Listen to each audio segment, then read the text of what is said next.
Hello and welcome to Coffee with Carey. It's a little hot today. Got to be careful with this one. Fresh brew. Appreciate you stopping by today. You know, it's dating advice, but not dating advice today. And I think that's really going to be interesting for us because it's after you've had much success in the dating world. This is about that next step.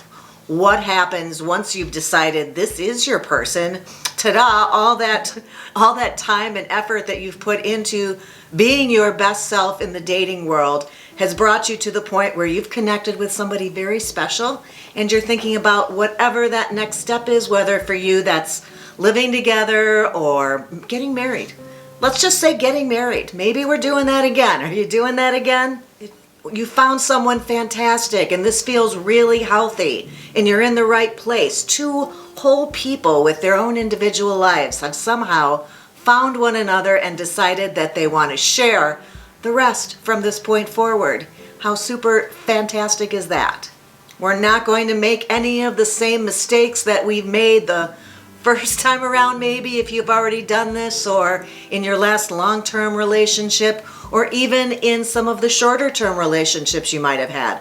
How do you ensure your success in this one? I am not a therapist, I am not a psychologist, but I've got some experience around this romance relationship stuff that I think is valuable, and if you want to hear my opinions, I hope you will stick around. I also hope that you would visit somebody else pre-marriage in order to get their opinions, a professional. I wish you would see a true therapist in this regard, or a religious person, wherever you go to services, be it in your church or temple or wherever you have somebody there who likes to give relationship prep to couples who are embarking on a marriage.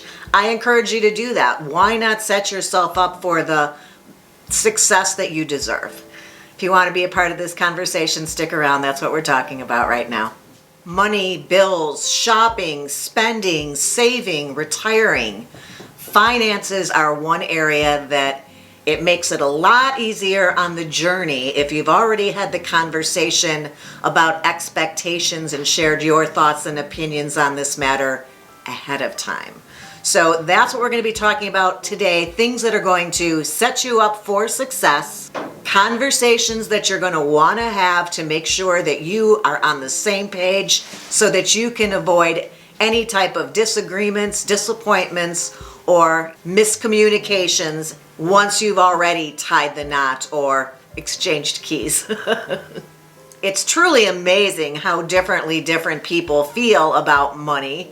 And if you are in your 50s, retiring, and whether or not you've saved for that, prepared for that, how you want to save versus spend in this next leg of the life journey is really important to figure out, because there's some people who want to blow through all of it and travel and live large at this next stage, and there's others who want to really make sure that things are set in stone and there's going to be a certain amount of money allotted for those years between 75 and 100. We don't know how long we're going to be here spending, saving, and shopping, traveling, etc. So this is definitely something you're going to want to have a conversation about and make sure you're on the same page, because even in first-time marriages or young relationships, money is one of the top few things that people disagree about once they've tied the knot. And while those young people should certainly be having these conversations, nothing changes if you're doing this for the second or third time around. So make sure you have those conversations and that you either agree or negotiate on all these points of how you're going to spend and how you're going to save. And beyond saving and spending, where are you leaving what remains once you're not here? People sometimes don't like to talk about that part of life, the part after life, but you've got to make sure that you're thinking along the same lines with your partner if you are combining money. And then also we should mention that there are some people who didn't even the first time combine finances and would never even contemplate doing it the second time, but make sure that you both are agreeing on that is the point here. I'm not here to tell you which is right or what you should be doing. I'm just here to make sure that you not only think about it, but talk about it and make sure you agree on it. Number 2, what don't you want to come back and bite you in the tush later on once you've already tied the knot? Perhaps something with politics or religion. You know, these are 2 things that I screen for in the matches that I make every day. The people I'm talking to, I'm always checking in and finding out where they fall on the spectrum between liberal and conservative. Once I have that answer, I'm also honing in even further to find out if that's socially liberal or fiscally conservative or socially conservative, you never know, right? So make sure you have that conversation. And what about going to religious services? Are you deeply entrenched in an organized religion? And is this something that you have expectations of sharing with a partner? Some people are looking for somebody who is of the same belief system and will attend the same exact amount of times per month to wherever they go to get together and convene with other people around religion. Other people don't care. As long as somebody's going to respect their choices, they can do whatever they want. For other people, there's the option of no longer following an organized religion, but being more spiritual. And then we've got people who are agnostic or atheist. And could you be with somebody who has different beliefs than you do? Well, you don't want to find out about it after you've walked down the aisle or signed on the dotted line to promise to be with this person. So make sure you're having these conversations. Even some of these things are going to make you uncomfortable, but you've got to talk about them. Speaking of which, number 3, sex. Are you still having sex? Is that still a priority? How often do you think a married couple should be having sex? What does that look like? Have you already slept with this person? If not, are you going to do that before you actually sign on the dotted line, as we said? Or is this something that you're waiting for, even the second time around?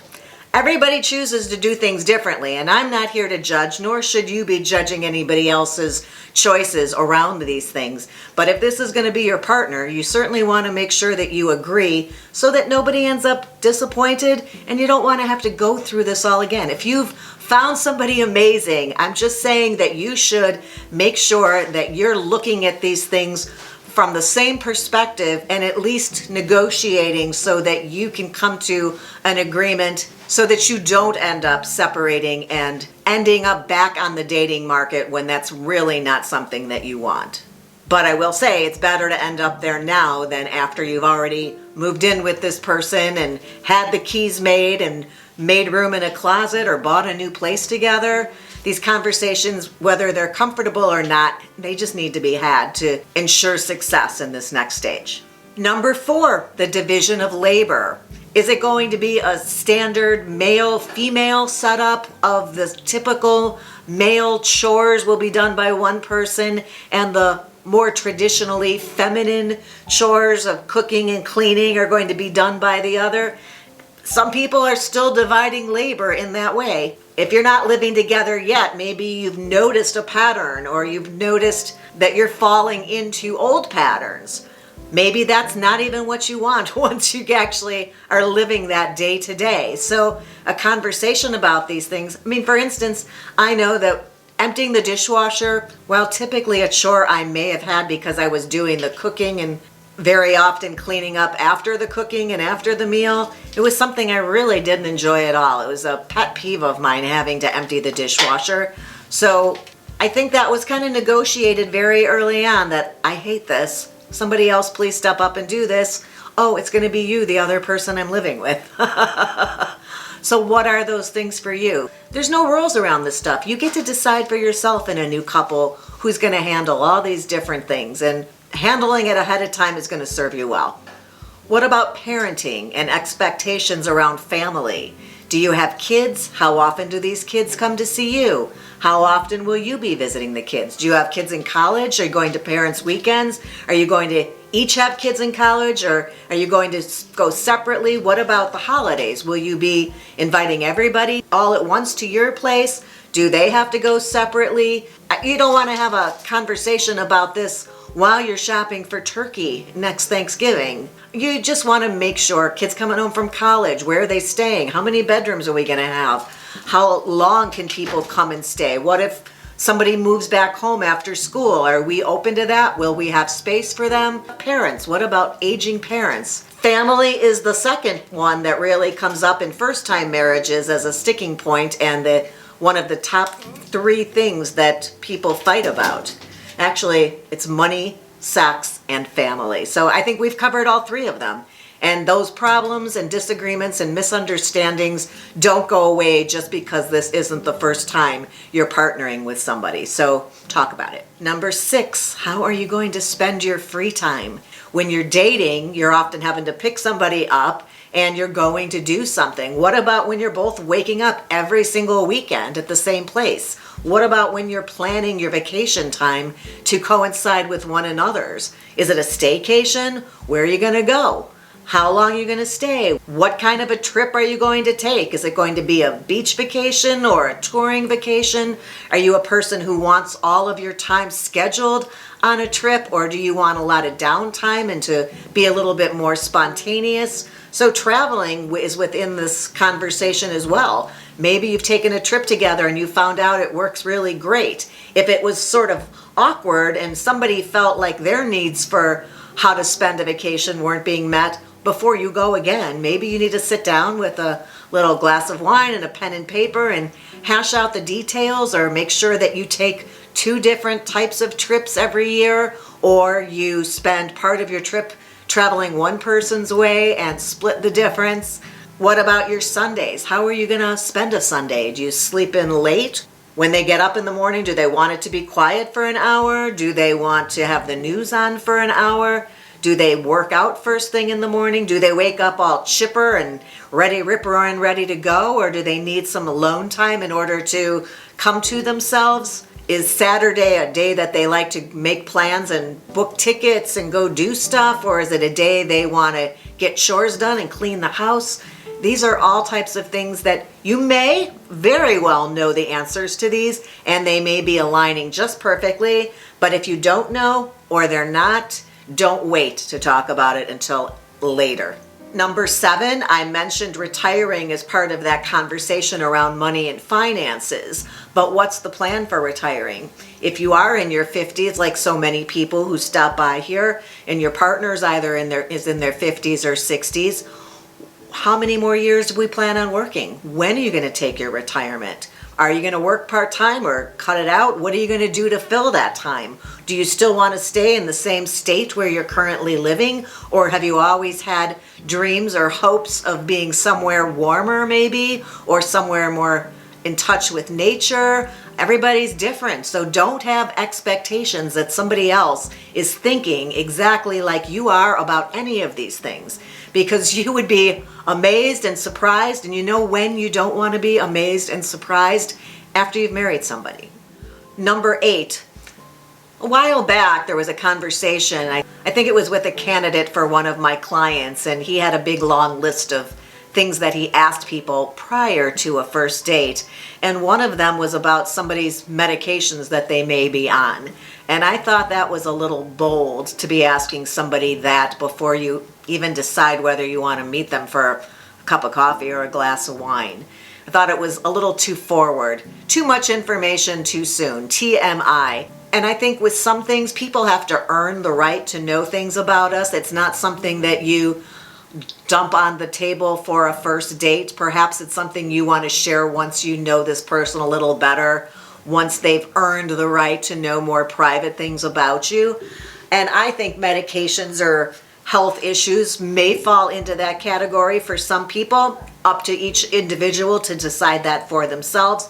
But I think before you marry somebody, you may want to talk about medical history with this person, things that run in their family, how they're managing to this point, any specific situations they're contending with that you may now be a part of. Be able to picture what your future will look like as far as health with this person, as far as one possibly can. Obviously, we get older, we have no idea what's coming from around the corner. But if there's some things you know already, you definitely want to be sharing these things with your new partner. Up to you to decide when, but definitely it's only fair to have this conversation and share this information prior to tying the knot. Number 9, where are you going to live? one of your places good for the two of you? Maybe you've been spending a lot of time together and feeling really comfortable in one place or the other if it's set up ideally for two people to be together. Sometimes the place is too small.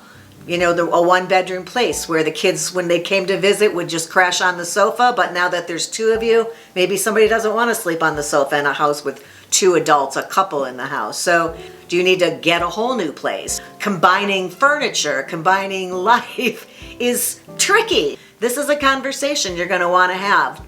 Are you going to stay in the same neighborhood or move closer to one of your jobs? Oh, whose job are we going to move closer to? Maybe you're thinking, we're going to be moving closer to my job, obviously, because I go into the office more often, or I'm 5 days a week and you're only at yours on 2. Is there enough space to combine all of your things? Are you just going to keep the practical things or your heartfelt favorites to combine? Do you need a storage space? Maybe you're going to pick up and move somewhere else. Maybe you're not even staying at either of your places. You're going to get rid of both of them because you want to start fresh. Maybe there's history in one of your places that for sure is not going to be the couple place. Maybe you wanted to now move closer to a city when you were living in the suburbs so you can take advantage to everything your city has to offer, or maybe a nearby city or a faraway warm place city or mountainous city was always a place you wanted to settle, and now would be the great time to do that. These are all things that need to be factored in, so factor away. And finally, number 10, what else should be considered on this list when you're going to be sharing your life on a permanent basis with a new partner? The future. Perhaps your bucket list needs to be shared with this person before you actually walk down the aisle or have somebody marry you. What are the things that you know that in this next part of your life you want to accomplish or experience, things you want to see, places you want to go? Have you already shared this with this person and figured out which of yours you're on the same page about? That certainly you'll want to tackle those first. And what about the others? Will you end up doing those alone? Does your partner agree that there are some things you're just going to have to go off and experience with a friend or a family member, and they have something else they'd like to do on their own? Or is all of this going to be done together? Are you adopting one another's bucket lists? These conversations don't need to be made to be unfun or uncomfortable. They can be a blast to sit down and learn even more about this person that you've fallen in love with and want to spend your life with. So I hope you'll sit down and relax with some nice music and some candles going, and let's just hash out all this stuff and make sure that we're not going to have any issues down the road about disagreements when we could have these conversations now with less pressure and know that we can negotiate some of these things so that both people end up being happy and seen and heard and setting yourself up for the most wonderful journey in the second half of your life. I hope you found this helpful. If you did, please give the episode a thumbs up. And if you would like to subscribe to my channel, I think that would be awesome. I would love that because then you can come back and catch all my new episodes. Ringing the bell also allows you to be sent a message every time a new episode goes live. So hit that bell as well. Appreciate you stopping by today, and I'll look forward to next time. Until then, have a good one. Is that something you have expectations of sharing? Is that something, Frank?